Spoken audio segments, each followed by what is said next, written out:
لە تەوەری دووەمی بەرنمەکەدا باس لە بابەتێکی تر دەکەین کە بابەتێکە ئەمڕۆ جێگەی مشتومڕ و گفتوگۆیە و هەروەها بۆتە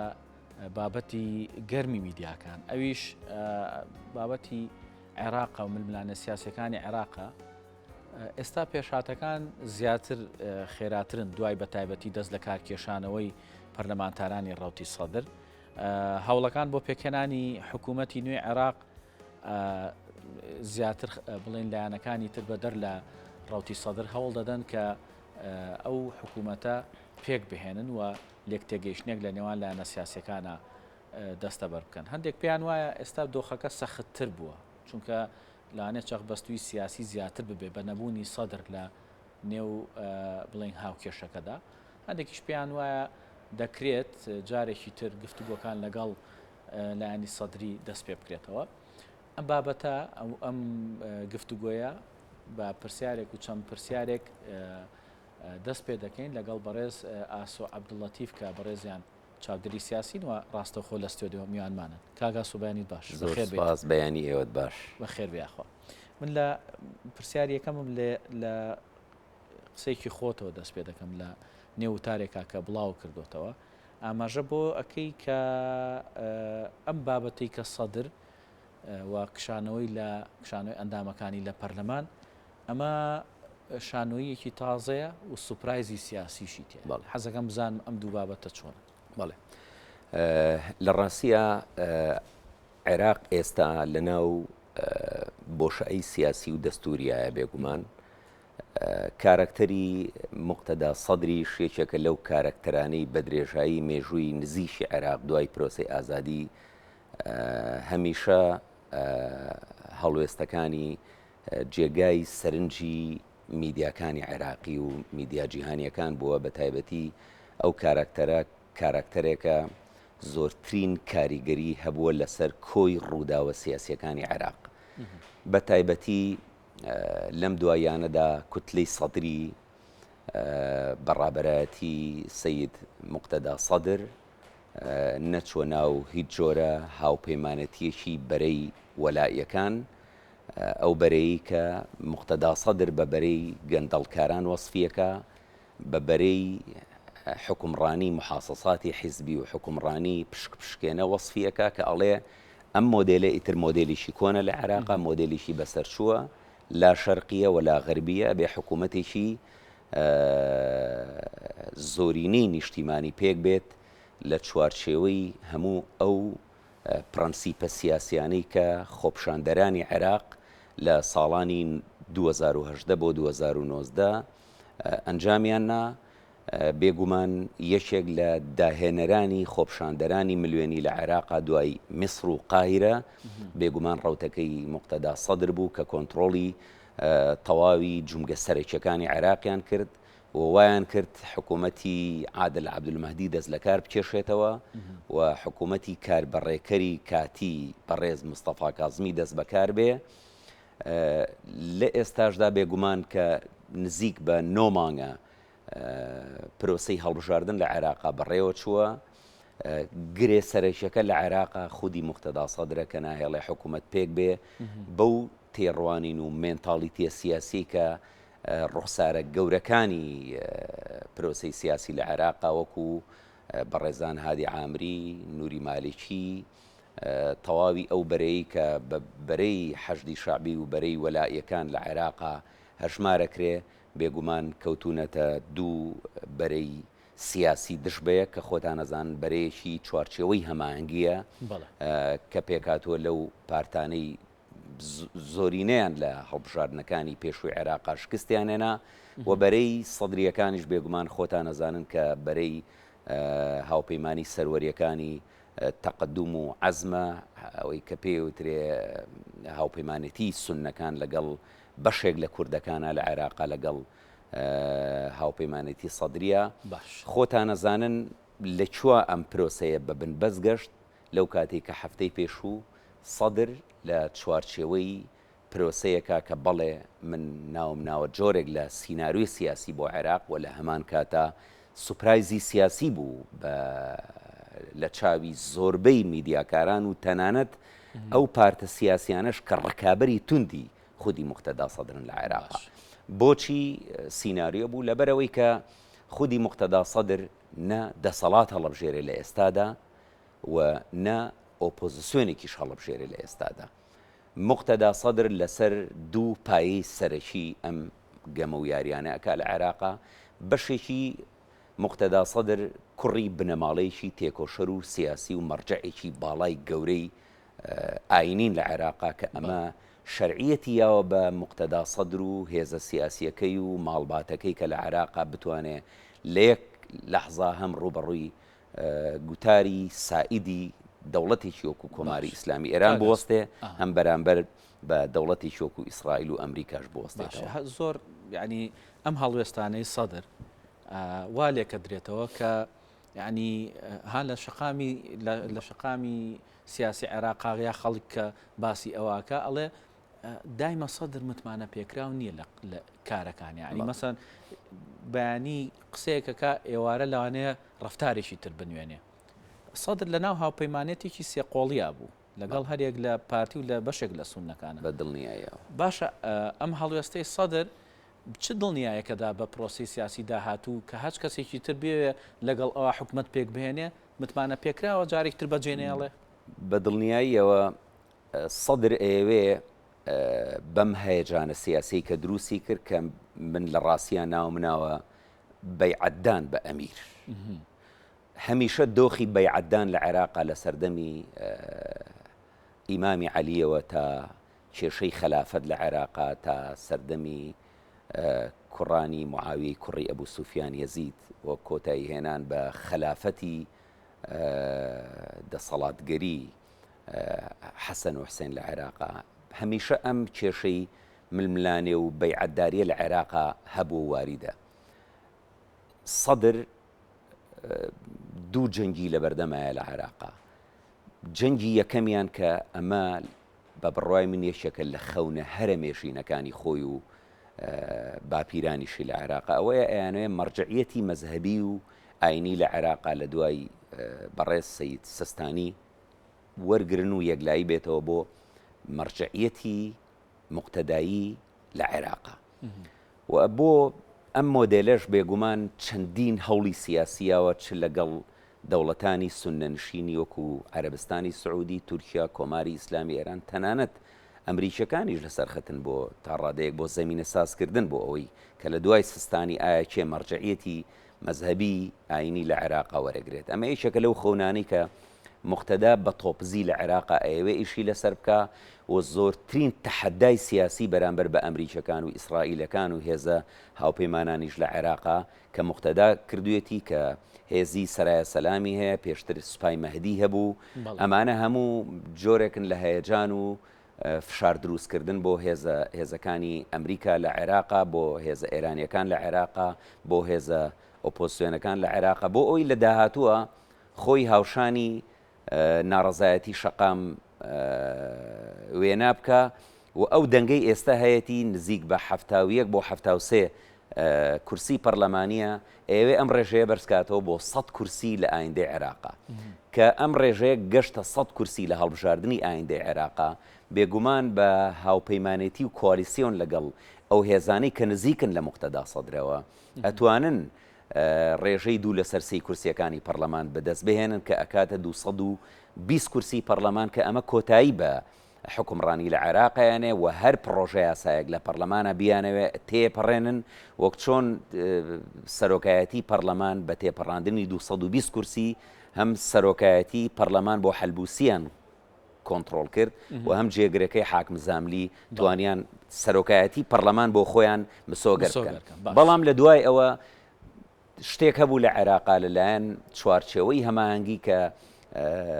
ثلثی معطلی پێوترێ ینی سەیەکی پەخەر بەڕاستی ئەوان توانیان یاریەکی زیرەکانەتر لە مقتەدا سەدر بکەن کە بە سەیەکی پەخەر توانیان نەک پەرلەمان پەخەن کۆی پرۆسەی سیاسی عێراقیان پەخست و مقتەدا سەدریان ڕاپێکی زاویەیەکی مەیتە با بڵین گۆشەیەکی مردوو کرد کە نەتوانێت جوڵە بکە ناچار مقتەدا سەدر جوڵەی بە تویتەکانی کرد جوڵەی بە کوتلە پەرلەمانیەکەی کرد و هەموو ئەو ئەکشنانەی کە لە دوو سێمانی ڕابردوو وەریگرت بۆ نمونە چوونە خەڵوەتی مقتەدا سەدر لە مانگی ڕەمەزانی پیرۆزە هەر بۆ ئەوە بوو کە هەیەجانێکی سیاسی دروست کات و ئەم بە پێچەوانەوە لایەنە سیاسەکانی ناو چوارچێوەی هەماهەنگی بخاتە دەریچەیەکی تەس کە نەتوانن لی دەرباز بن. باشە مقتەدا سەدر ئەگەڕێتەوە ناو چوارچێوە شیعەکە یعنی ئەمەی کە تۆ باسی ئەەکەی گۆشەگیرکردنی و خستنی مقتەدا بۆ سوچێکەوە وای لێ کات جارێکتر بگەڕێتەوە ناو ماڵی شیعە. مقتەدا ڕقەمێکی سیاسی گەورەیە ئێستا لە عێراقا تەنانەت لە ناو چوارچێوەی هەماهەنگیە ئێستا دوو ئاراستەی فیکری دوو بۆچوونی جیاوازی ئایدۆلۆژی دروست بووە تەنانەت هادی عامری دوێنێ لە لێدوانێکیە بەرامبەر بە مالیکی کە مالیشی ئەڵێ من حکوومەت پێکەێنم من کوالیسیۆن دروست دەکەم من کوتلەی پەرلەمانی کۆ ئەەکەمەوە بەڵام هادی عامری جیاوازە لەو ڕێیاڵێ بەبێ مقتەدا سەدر هیچ حکوومەتێک ناتوانێت بە پێوە بوەستێت ئەوان مەبەستیانەوەی کە ماڵی شیعە نەبێ ئەوان بەشێکی پەیوەندی بە ماڵی شیعەوە هەیە بەڵام بەشەکەی تری خۆ مقتەدا سەدر هێشتا لە ناو چوارچێوەی پرۆژەی شیعەگەریایە لە عێراقا بەڵام مقتەدا سەدر ئێوێ بەبێ ئەو لایەنانەی ناو وەلاییەکان بەبێ هادی عامری و بەڕێز مالیشی و خزعەلی و تەواوی ئەو هێزانی کە زیاتر لە 70 بۆ 100 کورسی پەرلەمانیان هەیە بتوانێت بە تەنیا لەگەڵ سونەکان و لەگەڵ کوردەکانە حکوومەت پێک بهێنێ ئەم هەیەجانە ئەم سیناریۆیە بۆ ئەوەی هەڵبژاردن دووبارە بێتەوە لە ئێستادا ئەگەر هەڵبژاردن دووبارە بێتەوە لە بەرژەوەندی کوتلەکەی مقتەدا سەدرە چونکە مقتەدا سەدر هەتا ئەم ساتەوەختە سازشی نەکردووە لەسەر هیچ یەک لەو پرەنسیپانەی کە ناڕزایەتی شەقام و خەڵکی عێراق داوایەکەن لە دەسەڵاتدارانی عێراق بۆیە لە ئێستادا ئەگەر مقتەدا سەدر لەسەر گەمەکانی بەردەوام بێت و هەڵبژاردن دووبارە بێتەوە بە بڕوای من ئەتوانێت ڕێژەی کورسیەکانی بەرزکاتەوە بەڵام بێگومان دۆخی عێراقی ئەوە نیە هەڵبژاردننی تیادا دووبارە بکرێتەوە چونکە دۆخێکی ناجێگیرە لە عێراقا ئێستا لە عێراقا سونعی قەرار نەماوە لە عێراقا تا ڕادەیەک ڕاستە نەوت بەرەو بەرزبوونەوە ئەڕوا بەڵام هەر ئابوووریەکی لاوازی هەیە تەواوی سێکتەرە ئابووری و تەندروستی و سیاسی و خزمەت گوزارەکان لە عێراقا بێگومان تا ڕادەی جمود وەستاون لە عێراقا و حکوومەتەکەی بەڕێز مستەفا کاظمی لەوە زیاتر ناتوانێت هیچ پڕۆژە یاسایەکی پێ دەربکرێت لە پەرلەمانەوەکو یاسای خۆراک بینیمان کە چەند کێشمەکێش و سیراعاتی سیاسی لەسەر بوو بۆیە لایەنەکان تا فترەیەکی تر بە بڕوای من ڕوبەڕوویەک ئەوەستنەوە ئێستش دەریچە هەیە دەریچەی یاسایی و دەستوری هەیە بۆ ڕزگاربوونی عێراق لەو دۆخە چەق بەستووی و بنبەستە سیاسی کە هەیە بەڵام پێویستە مقتەدا سەدر سازش لەسەر کۆمەڵێک پرەنسیپی مەبدەئی خۆی بکە و هێزەکانی تریش بێگومان ئێستا کەوتونەتە خۆ بۆ ئەوەی هێز و لایەنە سیاسیەکان کۆبکەنەوە تا لە دەرەوەی مقتەدا سەدر هێز حکوومەت پێک بهێنن بەڵام ئەگەر هێزێکی مەدەنی لە عێراقا هێزێکی وەکو مقتەدا سەدر هێزێکی وەکو مالیکی چوارچەوەی هەماهەنگی ئەمانە تەواوی گروپە چەکدارە میلیشەکان لە عێراق لەژێر کۆنتترۆلی ئەمان بۆ نمونە هێزێکی وەکو مقتەدا سەدر هێزێکی ئاسان نییە لەبەرەوەی کە مقتەدا سەدر خاوەنی زیاتر لە 25 چەکداری فەرمیە لە عێراقا چەند لیوایەکی سەرایە سەلام لەژێر دەستیایەتی و زائیدەن 50,000 زیاتر بەپێی ڕیپۆرتێک کە من لەم ڕۆژانە بەرچاوم کەوت زیاتر لە 50,000 چەکداری نافەرمی لە حەنانە لە نەجەف لە بەغدا لە چوارچەوەی مەدینە سەدرا ئامادەن لە هەر لەحظەیەکە ئەتوانن کۆتایی بە پرۆسی سیاسی بەڵام لە بەرامبەر ئەمەشە ینی کەم نین ئەوانەی کە گروپی چەکدارین و سەر بەلایەنەکان ئەوە شموت بەڵێ بە دڵنیاییەوە تۆ لەلایەکی ترەوە بەرەی چوارچەوەی هەماهەنگیش هەیە کە خاوەنی زیاتر لە 73 هێز و گروپی چەکدارن و تەنانەت هەر بۆ خۆی هەیئەی حەشدی شەعبی لە عێراقا لە 2016 بە فەرمی پەرلەمانی یاسای بۆ دەرکردووە تەنانەت چوارچێوە سەربازیەکەی چوارچێوەی هەماهەنگی شەرعیەتی زیاترە سەرایە بۆ لەبەرەوە لە پەرلەمانە بەپێی یاسا دەنگدانی بۆ کراوە و چووەتە ناو چوارچێوەیەکی یاسایی و هێزگەلەکانی وەکو ڕەبعوڵڵا و حیزب الله و ئەوانەی لە چوارچێوەی هێزەکانی خەزعەلیان هەموو ئەمانە بە 100,000 چەکدار هەژمارەکرێت لە عێراق. باش ئەمە ئەگەر خوا نەخواستە لە عێراقا پێکدادانی سیاسی ڕووبا ئەگەر گفتوگۆی سیاسی و دیالۆگی سیاسی یا پەرلەمانی لە عێراقا کۆتایی بێ خوا نەخواستە عێراق بگاتە ئەو دۆخە بە بڕوای من لۆجیکی یەکلاییکردنەوەی پرۆسی سیاسی ئەبێ لە ڕێگەی چەک و تفەنگەوە. کاگا سۆشتێکی تر هەیە ینی ئەوەی کە لێکدانەوەی بۆ دەکرێت و هەندێک باز لەوە دەکەن کە ئەمەی ئەکرێ و ئەمەی ڕوئایە لە عێراقا هەوڵێکە بۆ بەردەوامیدان بەم دۆخی ئێستا هەیە. ینی ئەیانەوێ حکوومەتەکەی کازمی ئەگەر کاربەڕێکەریش بێ هەر بەردەوام بێ. ئەم خواستە وایە ئەگەر واژ بێ ینی چ سوودێک بە داهاتوی عێراقەگەێن؟ هیچ سوودێکی نییە بۆ داهاتوی عێراق چونکە حکوومەتی بەڕێز مستەفا کازمی کە لە 2019 دەست بەکار بوو تەنها بۆ 6 مانگ دەست بەکار بوو، تەنها بۆ ساڵێک دەست بەکار بوو و هەموو ئەو ئەجەندا سیاسیانی کە مستەفا کازمی هەیبوو لە ڕیفۆرمی سیاسی لە نەوتا ڕیفۆرمی سیاسی لە دەوڵەتداری و لە خزمەتگوزاریەکانە هیچێکێ لەو پرۆژانی مستەفا کازمی نەیتوانی نەتوانرا جێبەجێ بکرێت لەسەر ئەرزی واقع بۆ لەبەرەوە کوتلە سیاسیە بەهێزەکان لە دەرەوەی مستەفا کازمی بەهێزترن لە خودی سەرۆکوەزیران. هەمیشە کێشەی سەرۆکوەزیر لە عێراقا ئەو کێشەیە بووە ئەبێ سەرۆکوەزیرێک بێتە سەر حکم یا سەرۆکوەزیر بێ لە عێراقا کوتلەی بەهێزی نیابی هەبێت، کوتلەی بەهێزی پەرلەمانی هەبێ، کوتلەی مەزهەبگەرا و ئەقتابی گەورە لە پشتیەوە بوەستێ. بەڵام تا ڕادەیەک مستەفا کازمی لەگەڵ خەونەکانی موقتەدا سەدر هاوتا بووەتەوە و هیچ ئەکشن و هەنگاوێکی وەرنەگرتووە پێچەوانەی خودی مستەفا کازمی و کاتی خۆشی مستەفا کازمی بە مبارەکە و بە بەڵێی بەڕێز موقتەدا سەدر توانی دانیشێ لەسەر کورسیەکەی عادل عەبدولمەهدی لەبەرەوە عێراق بەم شێوەیە بەڕێ ناچێ پرۆسەی سیاسی تا بڵێ دووچاری چەقبەستووی و بنبەست هاتووە یاساکان لە پەرلەمانی عێراقا دووچاری شکست و فەشەل هاتوون ئەبێ یاساناسانی عێراق بگەڕێن بۆ دەریچەیەکی سیاسی و ڕەنگە لەم هەفتەیەدا ئەگەر پرۆسەکە بەم شێوەیە بەردەوام بێت عێراق دووچاری حکوومەتی ناکاو بێت حکوومەتی تاڕێ و حکوومەتی تاڕێی ژواتە حاکمی عسکەری لە عێراقا ئەو کاتە بەبێ هەڵبژاردننی پێشوەخت و یەکلاکەرەوە لە عێراقا هیچ دەریچەیەکی قانونی نییە کە عێراق ڕزگارکە لەم پرۆسە شێواوە تەنانەت ئەنجومەنی باڵای فیدراڵی کە ئەنجومەنێکی دادوەریە لە عێراقا ئێستا دوێنێ و پێرێ لە گفتوگۆکانیاندا ئەڵێ ئێمە نازانین چۆن عێراق ڕزگارکەین لەم چەقبەستویە و لە بەرامبەر ئەوە شاخۆتان نەزانن دادگای باڵای فیدراڵی هەیە محکەمەی فیدراڵی تاقە دەسەڵاتی دادوەری منەفیدە لە عێراقا دەستوریە لە عێراقا کە یاسا جێبەجێیەکە ئەویش تا فترەیەکی تر ئەتوانە یاساکان بکا بە بڕیار و دەرکرد لەبەرەوە